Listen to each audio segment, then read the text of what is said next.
Afternoon, everyone, and welcome to the Morris County Chamber of Commerce's signature event, Future of Work, which is part of a series celebrating the Chamber's Centennial.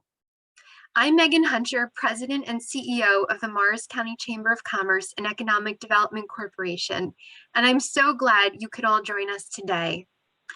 At the Chamber, we continue to fulfill our mission virtually to connect, convene, educate, inform, facilitate, and advocate on your behalf. Your success is our mission. And please reach out to myself or VP of Membership and Government Affairs, Mike Stanzilis, or Director of Member Relations, Wendy Long, with any questions or suggestions. We are here for you. Thanks to the generous sponsorship of the Morris Business Cabinet, we can continue to put on informative programs such as this for our members and the larger business community. I'd personally like to thank Susan Roos, PricewaterhouseCoopers, for introducing us to our speaker today. Today, we welcome Mr. Bhushan Sethi, Global Head of People and Organization for PwC. Bhushan is an award-winning thought leader, public speaker, media spokesperson, and influencer on future of work, risk culture, workforce strategy, employee experience, and diversity and inclusion. He has been featured in multiple publications, including the Wall Street Journal, Bloomberg, CNBC, Forbes, Yahoo Finance, and the list goes on. He also speaks at multiple industry conferences, webinars, and podcasts. He is a current member of the T20 Future of Work Task Force, where he works with leading global think tanks, business and academic leaders, influence G20 public policy, and a current member of the World Economic Forum Council on Skills and Education. Can't think of a more perfect person to speak with us today on this topic. Although Bhushan hails from the UK, I'm glad to know he is a New Yorker.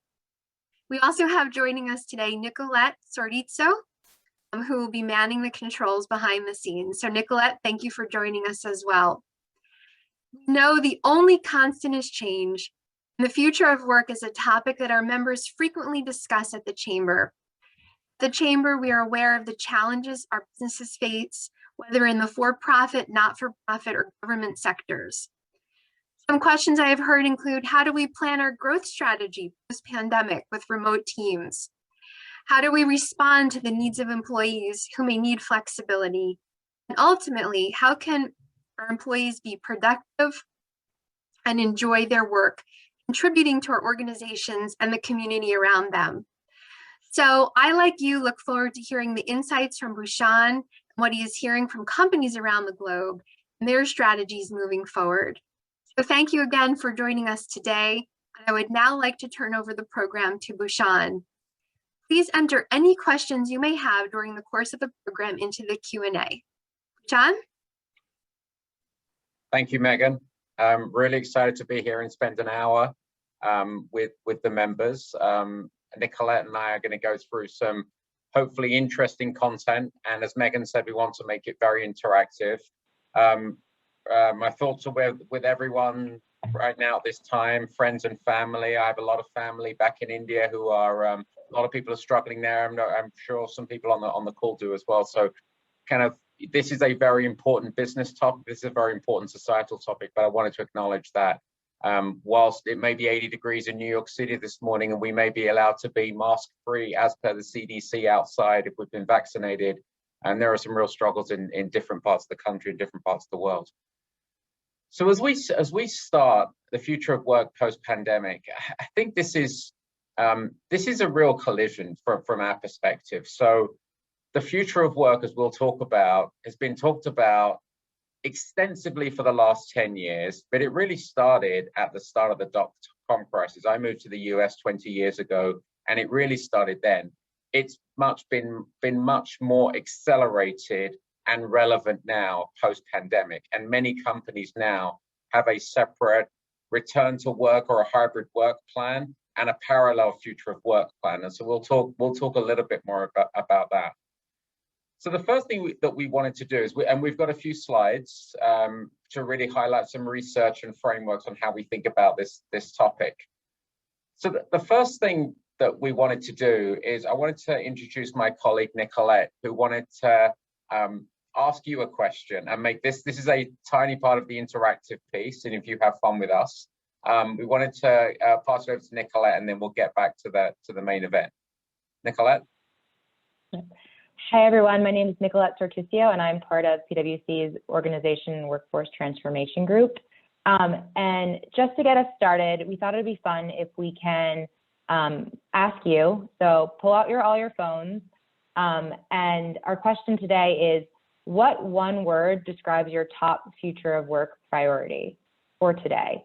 And then based off your response, we'll generate a little word cloud and see what we're all thinking before we give you some of the answers and delve into the presentation.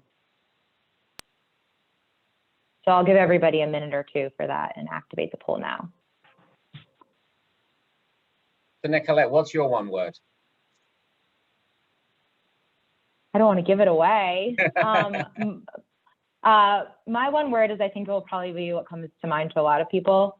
It's flexibility. Obviously, we've seen it increase so much in the last year, and I really think it's here to stay. I think that it will obviously change a lot, as we are, getting vaccinated and moving back to the office and all of those things. But I do think that it will show itself in new and interesting ways.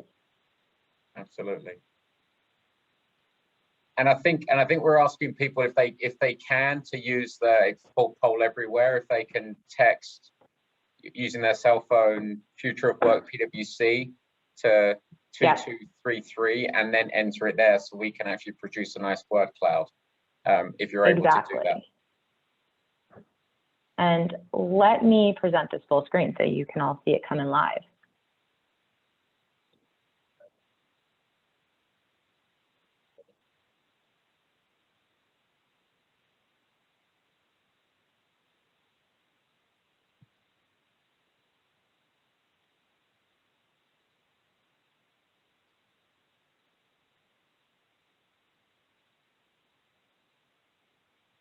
And maybe as we're going through the interactive part of this, Nicolette, I'll give kind of a bit of a historical perspective. So when we've talked about the future of work with our clients and helped them as they think about their future of work strategies pre-pandemic, the topics that really came up for us were purpose. Purpose got a lot of headlines in the last 3 to 4 years when the Business Roundtable came out with, we want to focus on all stakeholders, not just shareholders, and we need to be purpose driven. And it has many different manifestations now.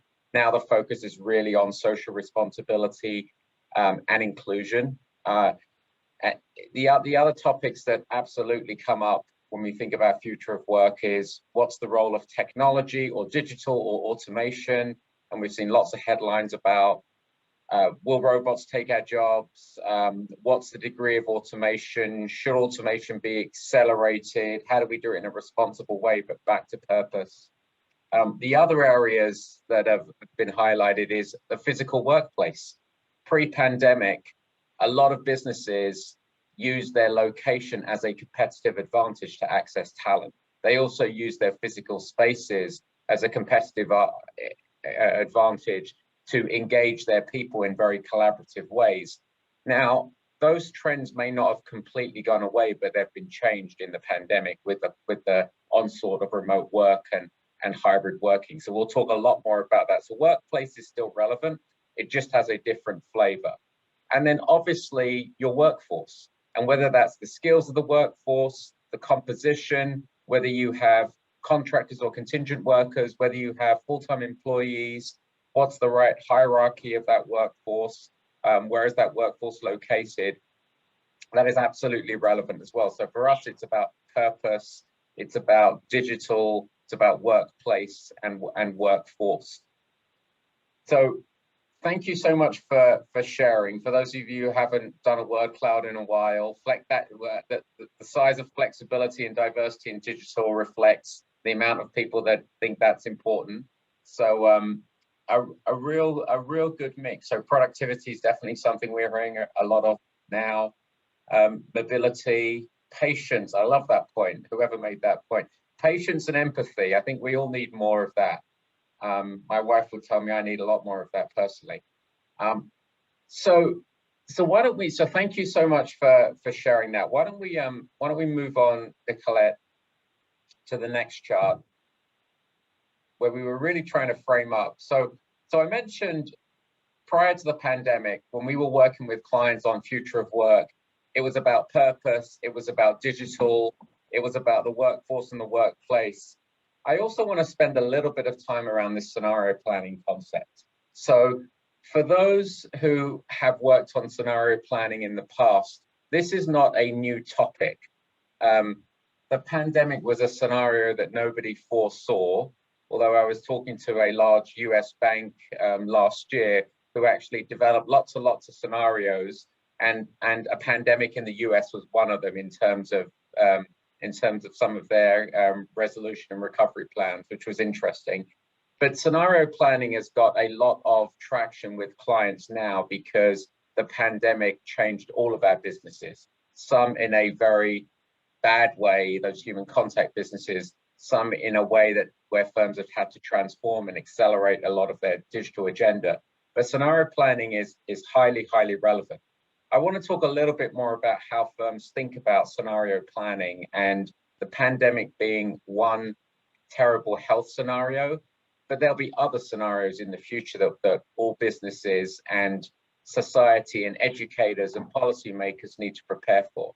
And so when we think about the future of work, these are 4 building blocks, of which there's a lot of detail that we're going to talk about today. And to the point I made earlier, a lot of firms have a broader future of work plan, and they have a more tactical, how do I return to work, or how do I execute in a hybrid work concept, and layering in what many of you mentioned around flexibility and agility and empathy, and how do I drive sustainable productivity. So we'll talk about how those 2 worlds actually do collide in practice. Before we do that, and I encourage you very much to throw questions in the chat. We will pause on the 30-minute mark to collect questions and throw them in so that we can try and mimic a little bit of what we used to do and stand in big conference rooms and ask questions and make it very interactive, as opposed to a guy with a funny accent and a suit presenting at the front, like a lecture. So when we think about the call to action, we'll talk a little bit about how are defining and integrating their future of work and kind of current workforce strategies. We'll then talk a little bit more about the here and now. What are firms doing right now? How workforce is such an important driver of the return to growth and the reopening of the economy here in the US for firms, and how firms are struggling with some of their talent constraints, both at the technical end and also the trade end. And that's going to be maybe relevant to some of the business leaders on today's session. We'll talk a little bit about what firms are thinking about in terms of how they make hybrid workplaces work, how they make sure that we're driving the right equity, that it's the right productivity. We'll talk about the concept of how you drive experiments this year and how you learn for next year. And then finally, we'll talk about the personalized approach you need right now with your workforce and, frankly, a lot of your stakeholders. So there is no one size fits all to a future of work or a return to work strategy. People all have different starting points in terms of their wants, their needs, in terms of their constraints about how they work, where they're located, what other challenges they have that impact their work schedules. And so what we're seeing now is a micro segmentation of strategies based on what people need. So they're really the 4 key messages. And I'd like to talk a little bit more about the future of work scenarios. So I love this chart because this represents my 20 years here in the US. I started in the US, and this isn't all about me, this actually has some context in terms of the relevance of this topic, because some people on this call may not have been in the workplace in 2000. Many colleagues in my team may not, have been kind of, in any form of education in the year 2000. I think it's really important to understand the historical context around how we have managed workforce changes. So for those that can remember and who are working, the whole digital strategies that we talk about today really started with the mass internet revolution, e-businesses coming online, 2001, 2002. Every business had to have an e-business strategy, an e-commerce strategy. We talked about business to consumer, business to business, but everything was basically put online. Just like all work has now been put on Zoom and all meetings have been put on video conferencing. But our digital strategy started then. Then what we did is we had the wave of implementing a number of integrated resource planning systems. So systems around integrated supply chains. We wanted to move spreadsheets that were managing our financials onto integrated financial systems. So the big systems that you can imagine, like the SAPs and the PeopleSoft and the Oracles and those types of things. Then what we did is we hit the financial crisis. The financial crisis, we had a wave of technology innovation. We had a recession. We had layoffs that happened. And then the next big change in terms of work here in the US was the financial crisis. The financial crisis taught us a few things that we're enduring. It taught us that the concept of culture is really, really important for an organization. I consulted to a number of banks at the time of the financial crisis. Before the financial crisis, the word culture would have been a touchy-feely thing that those people in HR do. After the financial crisis, the regulators and the CEOs of those same banks drove massive end-to-end culture programs where we were running sessions with heads of trading desks around scenarios and behaviors and how they credibly challenge and how you refine incentives and compensation.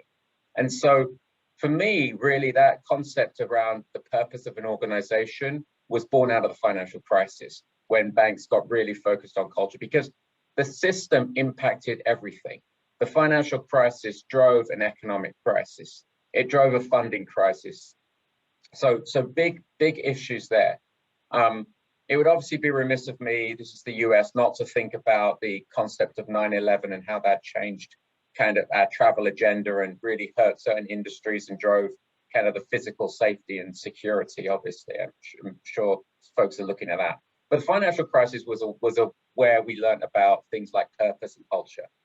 We hit 2010, and if you Google search this is where we started actually talking about the concept of the future of work. In 2013, there was an incredibly famous article coming out of Oxford University where predictions were made and jobs were analyzed, and it basically said 47% of jobs will be obsolete in the future. I think it was by 2020. The most misunderstood piece of research ever. Because if you look at that research, what it actually did is it said certain tasks will be automated, but it's up to us to redesign jobs and roles however we wish in organizations. But the wave of automation and moving systems to the cloud, and there'd been a few mergers around technology, but that was really focusing there. And we started to get into understanding about robotic process automation and artificial intelligence. The other concept that was moving in a big way there was urbanization. There was a big bet on big cities around the world, and it would be that whether it be Bombay or Hong Kong or London or Boston and New York, people would migrate and talent would migrate to Silicon Valley because that was kind of where things were. Now, that doesn't mean that urbanization is dead because people can work from anywhere. It just has a different lens. Maybe there's a 15-minute city now. Maybe people want to kind of live differently, have less commute time, but urbanization was a mass issue. And then just to kind of speed up along the journey, we had some data privacy challenges. We had disinformation through some of the internet companies. We had a louder focus on climate, which manifested itself in environmental, social, and governance sets of goals that firms were looking at. We had the rise of populism around the world, which bore things like Brexit and increasing geopolitical tensions, US and China. And it culminates in 2020 when we had the global pandemic, and we now care about things like mental health and safety and social justice. The reason why we think this is important here is back to the first points we were making. The concept of technology and change the concept of physical workplace, whether that's urbanization or suburbanization, the need to think about purpose, ESG, culture, social justice, are enduring trends for 20 years. Yes, we talk about health and well-being in a much more less stigmatized way than we do today. And we talk about different aspects of systemic racism, but the whole concept of purpose and culture is still absolutely relevant. And so this for us really highlights that firms need to think about their future of work. They need to be thinking about different technology scenarios, geopolitical scenarios, scenarios around what might change around customer and workforce preferences. But some of the basic triggers of change of business haven't really changed. Yes, the health pandemic was a massive kind of shock to our system, but this concept is not particularly new. So if we go to the next chart, Nicolette. So one of the things that we also wanted to do is to bring to life scenario planning. I'm going to speed through this a little bit so we can then pause for questions and get to workplace. So if you think about my chart where I talked about the future of work, the future of work really starts with, what is the future of my business? And the future of your business absolutely needs to be influenced by your external environment.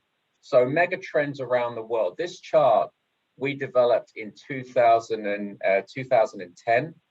It's still relevant now. There's a set of mega trends around the world, around climate, around an aging workforce, around different technologies, shifts in economic power, the increasing role of China.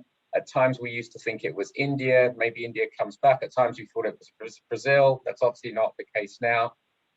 Urbanization, maybe it's less rapid than it was, but firms have to pick the mega trends that impact them. These are a fairly stable set of mega trends that are impacting everyone. And then what we use it when we work with our clients is another framework that basically says, and this was developed by our head of global strategy around 5 years ago, and we've used this with lots of clients around the world. If you think about the mega trends around climate and urbanization and geopolitics and technology change, there's some second order effects of those, which are really important challenges that society and business and educators and policymakers are going to have to think through. And so to hit this real quick, the asymmetry, so it's a nice mnemonic, ADAPT, and there's a whole book about this that we can send you a link to, and a whole set of HBR articles. Asymmetry really highlights the disparity of wealth. Inequalities on the rise. In the US, the K-shaped recovery has even further exacerbated wealth in this country. That's a real issue. When you don't have a middle class, you can't sell products to a middle class. You don't have people with an appropriate opportunity. It drives huge kind of civil risk and safety risks, etc. Technology disruption. Disruption is really great if it's actually going to improve people's work lives, drive our productivity. It's going to be really bad if we don't manage it in the right way and we're not reskilling people across different sectors or to learn new skills. Age demographics. Very few countries around the world are actually young and have a non-aging workforce. In the US, the only reason we don't have a big as aging workforce as some other countries is because of illegal immigration. And so wherever we look around the world, we've got to look at changing demographics and what the impact of that is on society, on social security, on businesses, as you think about kind of products and services that you can kind of be in the market to sell. Polarization, like we talked about the rising of populism. We've seen so many divisive issues in the last year here in the US and globally. Polarization and protectionism is on the rise. And then a decline in trust, whether that's trust in government, trust in technology firms, trust in disinformation.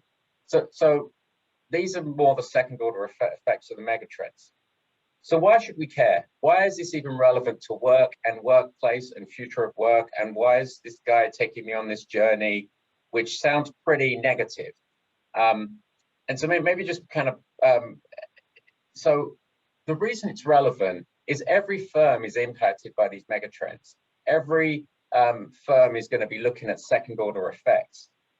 We've got another framework here, which I'll go through very quickly, which really talks about the changing world of work. And we have some research here at the back that you could read in your own time. It really, one thing that firms have to do in their scenario planning is they have to understand the mega trends, kind of the known knowns. You know that there's aging demographics, you know there's going to be technology breakthroughs, you know there's going to be a climate impact, but there's some unknowns. There's unknowns around what the world of work might be. And so we put a framework together based on some research with Side Business School out of the University of Oxford 3 years ago, which we've used with clients to imagine different worlds of work.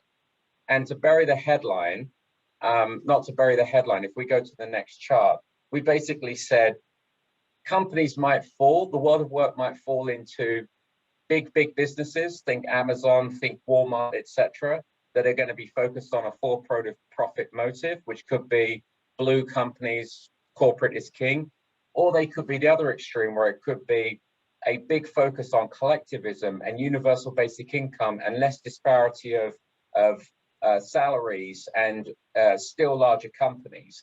Or it could be the other way around. We could have companies that are very small, niche areas that are taking a piece of a value chain. Think about how all of the startup companies started. Uber took a piece of the transportation value chain, and they're going to maximize that as much as possible. And so different worlds of work, you know, based on size of company and based on attitudes around, do we want to drive profits or do we want to drive sustainable outcomes for all stakeholders?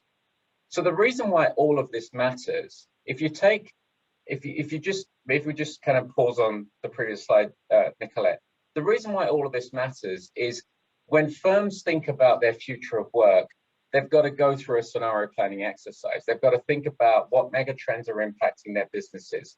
How do they plan for an uncertain world? How do they understand the impact of trust? How do they understand whether we believe that companies are going to be much more larger, like the Amazon effect, or whether we think the small, medium business sector is going to grow? And so thinking about that and translating that into, what does that mean in terms of my products that I can price? What about my services? What about my pricing? If there is an aging workforce, how do I drive and change my client segmentation to drive needs of those customers? So this manifests itself in strategies, in business models, in products and services, pricing, and in your people strategy. So the reason why I say the future of work is not all about work, it actually starts with kind of thinking about society and thinking about the role that your business plays there is, I think we've got a lot more scenarios to envision. And I think firms will, coming out of this pandemic, take a heightened focus on building this capability. And whether it's these scenarios that I've laid out or scenarios that are relevant to their business, big or small, we see this as a muscle that firms need to have and as the first thing that you focus on when you think about the future of work. I'm going to introduce the next slide and then we'll pause Nicolette and Megan for questions. So in our big picture journey, we talked about the future of work being about companies that go long on purpose and really kind of clarify what their role is as an organization and make decisions and strategies and business models to focus on that. We talked about scenario planning, which I've just described, and we talked about workforce and workplace, and we talked about digital. So this chart, this snake diagram, if you will, really represents some of the priorities that we hear right now from our clients. Our clients are thinking about health and well-being in a big way, whether it's physical safety of essential workers, whether it's the mental health of people who've been stuck at home with lots of constraints, whether it's caregiving, small apartment, missing family in a foreign country. The reskilling agenda is real, especially for those sectors that rely on human contact and people have been furloughed or are part of the long-term unemployment in this country. Although unemployment has been fortunately ticking down, the long-term unemployment is the highest level since the 80s in this country, which is a really scary stat, because when people have been unemployed for more than 27 weeks, they get classed as long-term unemployed. And history tells us it's really hard to get those people back into the workplace, and there has to be on-ramps and reskilling. And so reskilling is relevant to lots of strategies.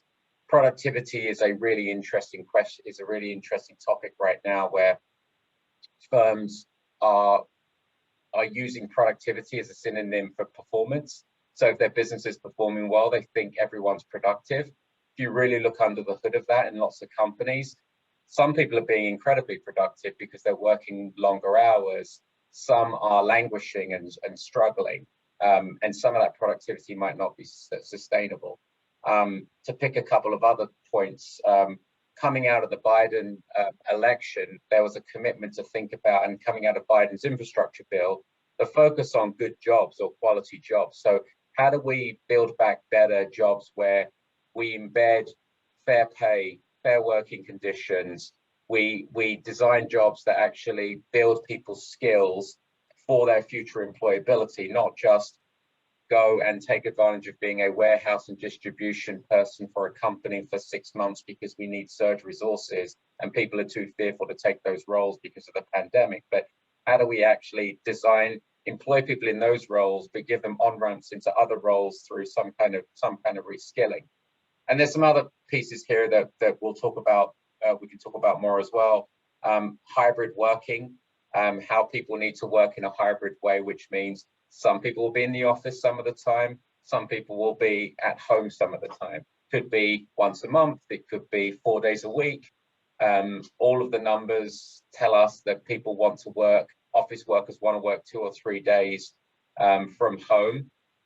Whether that's right or not, we'll see, when we look at the data next year, but that's really what people are planning for. And we see in New York, in New Jersey, in a lot of parts of the US now, people are taking reopening. Every day I come into Midtown Manhattan, I see a few more people. I saw the MTA subway ridership was its highest level on Friday since the start of the pandemic. So we're seeing some green shoots of recovery even in the tri-state area. And then contingent workers. Some firms are looking at this to say, I don't need to actually own all of my employees. And how do I think about using contractors? How do I need to track emerging legislation in that area around worker protection as well? So these represent a flavor of the topics today. And again, when Nicola and I work with companies now and in the past, we look at these and we say, these aren't necessarily new. They've just taken on different lenses in the pandemic. And I think that's a really important point for us to kind of think about. When you address some of these, it's for the here and now, but also with a look to the future. So I'm going to pause there, and Megan and Nicola, if you've got questions that you maybe have collected and you want to pose, we can pause, and then we can continue with some of our data and our research. What wonderful. Well, thank you so much for that broad overview, bringing us back to 2001 and pulling us into the future. My background is actually in city planning, and I've always been intrigued about the development of civilization where post-industrial, we've really separated home from work. And now we're almost going back to a time where children and shopkeepers and living quarters were essentially all in one. Do you see any benefits coming of this for the next generation, for those of us who have Gen Zs and Alphas, and how as organizations and as families, we can start to prepare for what appears to be a new kind of work arrangement, way to think about work and work-life integration? Because it seems from what I'm reading, productivity, the only reason productivity is hitting a wall is we can't work anymore. We're all working very hard as it is. So just be curious about your thoughts about onboarding our new hires. Yeah, so the first thing I would say is that it's such a nuanced topic that there's not a one size fits all. So I might tell you that 30% of workers we polled in early March said they would trade future earnings for more time to volunteer in their community for things that they choose. Highlights that people are taking community seriously, and that could be in a school, it could be something about systemic racism, it could be in a soup kitchen, it could be in a healthcare facility, and we could highlight that, you know, the importance of that. We could talk about 15-minute cities where people are actually going to be walking, cycling to places near where they work, and people don't want to go on the 2-hour commutes.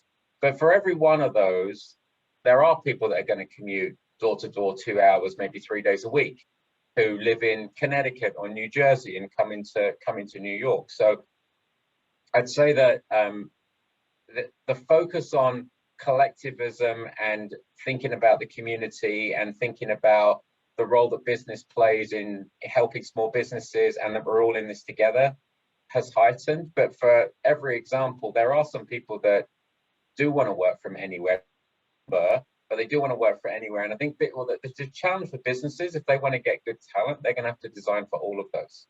Now, large companies that have very deep pockets and big brands can take a position to say, we've got 4 hubs, you've got to be close to this hub, you've got to be 50 miles away, or you've got to live in certain areas. But there's a small subsection of the workforce, and they do skew younger, and younger people do want to have remote work as well. They don't all want to be in the office.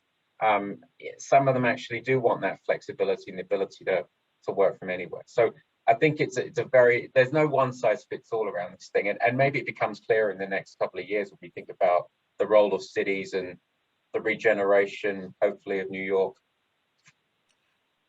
I'd be curious. I mean, it sounds like a lot of this has been contemplated, but is there anything that has surprised you, Bhushan? Like anything that you said, oh, I wasn't anticipating that, or something a client has mentioned, or something that's come up that you wouldn't have anticipated?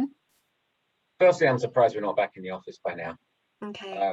We were talking about return to office in June. We all had dates. We all thought about 1st of September last year. I'm very surprised that society has been comfortable, businesses have been comfortable, and that's a very emotionally charged topic. So the fact that we have waited so long and been so accommodating to everyone in the workforce has been interesting, because that wasn't the case in the worlds that we were in 2008 and 2009. And then the other thing is the focus on mental health and safety and the destigmatization of it, that it's okay to not feel good, and it's okay to, Adam Grant calls it languishing, to kind of say, I'm not depressed, but I'm not feeling great. I'm just kind of muddling through, and every day blends into the other, and I'm languishing, and everyone's in this shared experience. It's okay to talk about stuff like that. So that's been a pleasant piece. But a lot of these things are not necessary. I mean, I'm surprised that remote working works so well, which also is the reason why we didn't reopen so quickly, that everyone kind of got on with it. One thing we've heard from one of our larger companies in the county is that they were pleasantly surprised that their workforce had been taking more advantage of training opportunities, so that they've always had opportunities to upskill, learn more, but that during the pandemic they saw this huge spike. Do you find that, and one of the articles actually I read yesterday was saying some of the workers, some of the essential lower paid workers have been taking this time to consider their educational options and to really think about how they could improve themselves and their salaries. Is that something you're seeing around the globe, where workers are taking this time to really gain new skills? There's a big desire from workers. In one of our surveys, which I don't think we have in here, it's a big workforce survey, 32,000 people across 19 countries, called Hopes and Fears. 70% of those employees want to reskill. When we look into that data, the employees that got the biggest options to reskill during the pandemic were those in services industries, technology, financial services, and not consumer or retail. And the people with a postgraduate degree got more opportunities than the people with a high school degree. And so the concerning thing about that is it's the K-skilled, the K-shaped recovery for skills. It's the skills get more skillful, and the people that have less access or less education or less opportunity to work, because many of those businesses are, people are still on furloughs, they haven't fully reopened, they don't get the opportunities. And that's more, and that's just kind of the global data. But yes, I think people have kind of that willingness. It's Maslow's hierarchy of needs, though. Some people just need a job. So if I'm a furloughed pilot, I just need to get work and feed my family. If I don't qualify for stimulus, I know the stimulus has been helpful, but everyone's personal situation is different. So, so yes, there's a desire for it, but it is uneven across industries and across education classes, which is a big concern. Is there a concern that there would be this continuation unless there is some sort of intervention, this level of inequality or equity or whatever would continue unless there's some sort of public intervention? Yeah, so if we look at, and I don't even get to vote. I'm not a US citizen. I don't get to vote. I'm apolitical, so I'm just stating the facts here. In President Biden's infrastructure plan, there are specific accommodations to try and get more digital access and connectivity in the homes of lower socioeconomic individuals, and also kind of an investment in reskilling. And people have kind of dubbed this social infrastructure. And a lot of people have ridiculed it as well, by the way. So if there are people on the phone ridiculing it, we've heard some of those stories. But I think the intent is there from policymakers, and businesses are trying to lead where they can and set up. Like I was talking to one hospitality company that has worked with their local workforce development team to try and reskill people from certain parts of their hospitality business to their gaming casino tables that are reopening. So I think firms are trying to do their bit, but yeah, it has to be a partnership with policymakers and educators too. Great. So going back to certain things that our members could implement. So we have a broad spectrum of members from small, under 5 or 10 employees, yep, to mid-size to large, but something that they could implement today. One question that we have is around workplace culture. So we know some of our members have actually been working as remote teams for many years, but this is all new, and they may be considering doing this hybrid. Is there anything that you would recommend that you've seen that is working well for certain companies? Yeah. So maybe Nicolette, if you just pass on, I think it's 2 slides to the one with inclusive, how to make hybrid work, the inclusive leadership piece. So so when we asked, and this is March data for over 100 HR leaders in different industries in the US, we asked how to make hybrid work, and we agree with the stats. That's why I'm kind of showing this. The first thing you've got to do is focus on your leadership and say, how do leaders become more inclusive so they can actually figure out whether it's remote working for a longer period of time or how we bring people in and out of the office safely, making sure that everyone feels that they belong, making sure that meeting etiquette is there, making sure you're not putting people's safety at risk or perceived safety at risk. And so just being a caring and compassionate leader. And whilst many people will say they are, the inclusive leadership in a hybrid world isn't just about being vulnerable and being a good coach. It's about looking at the telltale signs when people are struggling and having mental health challenges and kind of checking in with them and being very deliberate around that. And it's also reorganizing the work and reorganizing the work, and especially for large companies, not all work has to be done together. There's a term for this called synchronous work, where it all has to be done together, sometimes in the same physical location. The pandemic has highlighted that if we can break work up to say what needs to be done separate, like I can develop a piece of code, it can be tested at a different time by a different person, maybe in a different time zone. And that's a good measure of asynchronous work. If we can reorganize work to be asynchronous, people can have some time back and work their own schedules, and we don't all need to be fixated looking at a Zoom call. And so that's a challenge for leaders on how to redesign work. And that's a new skill because we haven't redesigned work in a hybrid way to think about schedules. We've implemented technology. Sometimes we haven't got the productivity gains of the technology we've implemented, or we've implemented technology and then laid off people. And so it's a bit of a different skill. So the biggest things I think firms can do is focus on what does it mean to lead in that environment, and where do I need to make the investments in technology? So whether it's automation or better video conferencing tools, the tools that exist right now are all now designed to work in a hybrid way, Teams and Zoom and others. So there are a couple of thoughts. Wonderful. So we have a question along those lines from one of our members who has developed an audit tool that asking senior leaders to rate based on 30 questions around strategy, technology, and workforce. They're curious if PricewaterhouseCoopers has, in your client work, some sort of uniform data collection to assess maturity in terms of where businesses are on this future of work journey. Yeah, Nicolette, you want to talk about how we think about the maturity in this area? Yep.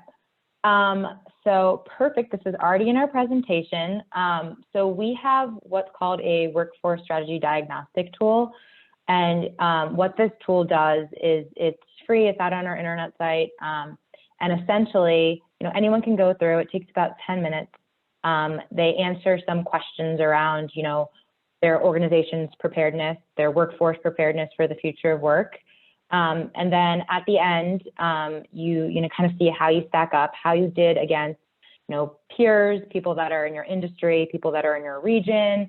And then it provides some actionable steps for you in terms of, how you can improve and how you can, perhaps do a little bit better on some of our different components of it.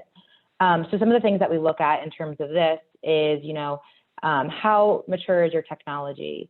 What about your purpose? How is your planning? How prepared are you for your talent? So these are some of the things that we do, and we are able to kind of see, how people are compared to, other people in their industry. So thanks, Nicolette. Does it make sense, Megan, for us to go to a couple of the other charts, bring them to life, and then pause for questions on the back end? Absolutely. Okay. And we've designed these slides so that they're available to everyone. So Megan and team will send them out to everyone. Feel free to use them. It's all publicly available information, and there's more on our website.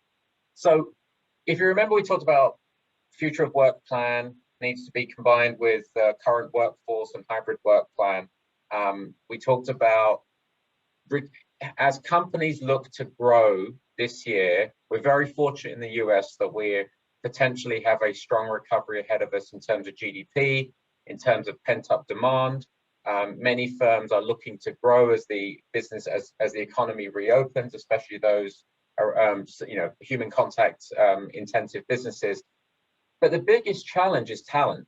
And I'm not just saying that because I'm a talent guy. This data was 700 business executives across different industries. So these could be heads of finance, heads of supply chain, heads of operations, heads of talent, heads of marketing. And they told us that the biggest challenge they face this year, and this is March data, is the availability of talent at the technical end, like IT, the burnout of their employees, school reopenings. It's an obvious one. I think a lot of us are feeling that pain, but also the availability of skilled trade labor. And so if you think about companies in manufacturing and the pent-up demand, there isn't enough, there are people trying to recruit in manufacturing that don't have trade labor, or construction. Construction on the commercial real estate on the residential real estate side is booming. There's also construction going around in Manhattan, for example. They can't find enough skilled workers. And yes, we might say that that's because of stimulus, but it could be around physical safety and concerns about the virus. But with more and more vaccinations, that hopefully is abating. It's to do with the lack of talent. So to Megan's question before about reskilling, firms are going to have to bring people in from diverse areas. They're going to have to think about reskilling, and they're going to have to be creative. So many of you may have seen Jamie Dimon and the CEO from Eaton Corp are chairing a committee now to try and bring back 70 million people who are mass ex-convicts in the US and trying to bring them back to employment, because right now they are sitting on the sidelines. And so whether it's ex-convicts, whether it's extending retirement, whether it's thinking about hiring people, you know, from high school and giving them vocational training as opposed to hiring everyone from university, there's got to be different ways for firms to think about this. One of them obviously is, how do we bring back the 3 million or so females who have left the workforce? And hopefully with things like school reopenings and the economy reopening, we get some, you know, some of those folks back to work as well. But this is an important issue right now we're seeing with all of our clients, big and small, across different industries. And then Nicolette, if we just speed through to the next big headline around kind of the personalized approach to people. I think we've talked about hybrid work, 2 to 3 days a week, this chart. I think this one's important for us in terms of, like, so this is kind of the final key headline where we said firms right now need to take a very personalized approach to their people. So the left-hand side chart really highlights the disconnect between what business leaders feel about their focus on well-being and the changes they've made to their benefits plans, and employees. So 72% of business leaders feel that they've made good progress in the area of well-being. Only 31% of those employees agree. Big disconnects. Many firms will have similar stats. And again, the need to personalize it, understand people's constraints. The right-hand side highlights that people are looking for time as a currency. They want time back, whether it's time to volunteer, time for vacations, time for compressed work schedules. And so that was kind of an important slide for us as well. And then maybe Nicolette, you want to bring to life a couple of the other charts that we looked at as well, and then we can wrap the questions. Yep. Thanks, Bhushan. So, you know, obviously your workforce doesn't see everything the same way. So for example, the timeline slide that Bhushan shared at the beginning, my work timeline looks a little bit different.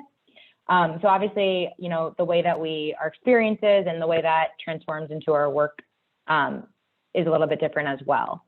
So what's interesting about this that came from our hopes and fears survey, what's interesting about this statistics is, you know, it's not very different in terms of the older workers and the younger workers in their willingness to learn new skills and completely retrain. 66% of younger workers said they're willing, and 60% of older workers also said they're willing to learn new skills or completely retrain. What is really different is their comfortable amount to, you know, share that personal data with their employees. You know, younger workers are more than double as likely to be comfortable with that. The ability to use technology to monitor their performance. You know, older workers are not quite as comfortable with younger workers as that. And so obviously, you know, when you're considering this and, you know, how you can effectively reskill your workers, you need to think about, you know, how can you bring along everyone on this journey, you know, and maybe that manifests in different types of upskilling or more targeted upskilling and reskilling, but definitely something that's important to consider. Bhushan, I don't know if you had any other different insights that you wanted to share from the Hopes and Fears survey here, anything that stood out to you? No, I would just highlight that employee confidence is very, very different around the world and around different generations. So the most confident employees in our Hopes and Fears survey were in India, China, and the Middle East. The least confident were in Southern Europe. The US was kind of like, you know, 8th position. It was ahead of the UK if anyone's feeling competitive. But it does matter when you run global teams, or it does matter when you're kind of, you know, thinking about global expansion. So, you know, so there's some of those pieces that are relevant. So what we're trying to highlight here in the back end is that this personalized approach is real. People do value different things, and we're not trying to bring lazy generational stereotypes. But what the action is now is every organization needs to use this data for their own people to say, how are my people feeling? what do they feel that they're getting equal opportunities for career progression, for training? How do they participate in my kind of future of work, my future of work narrative? And so just to kind of wrap up from our side, like the actions that, what we try to do is we try to give a little bit of a informative, slightly entertaining view of the future of work, highlight how it's relevant today, a little bit of a look back. Going forward, there's some very simple things that firms need to do is establish a plan, think about different scenarios for their future of work more longer term, as well as their return to work or continue to work remote, and how they can embed some of the things we've talked about in terms of inclusive leadership, leading with empathy, where they can make the right investments in tools, where they can think about redesigning the work. And then longer term, start thinking about what is your business growth plan?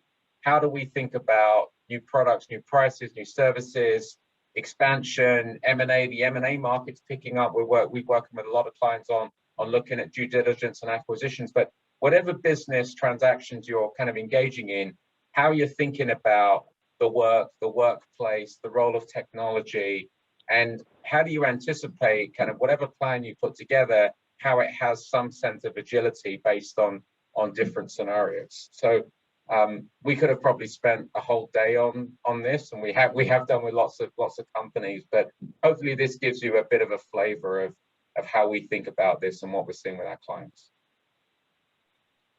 And happy to take any final questions. Thank you so much for your insight. This was fascinating. We really appreciate your sharing this with us. Sounds like PwC is really ahead of the curve when it comes to helping their clients think through a lot of these issues. Do you have any parting thoughts before we conclude? No, we're happy to be a point of reference. There's a lot we're doing in our own organization around some of these topics, around vacations and around tackling systemic racism and the ESG topics, so and our own digital journey. So a lot of I think what's really good about the pandemic is a lot of firms are much more transparent now and openly sharing lots and lots of things with each other, even competitors. I often sit on panels with competitors, and I don't think there's anything here that there's a competitive advantage. I think we're all trying to be helpful to business and society. So, feel free to access any of these resources and let us know if you have any questions. Wonderful. And yes, the slides will be available. So thank you.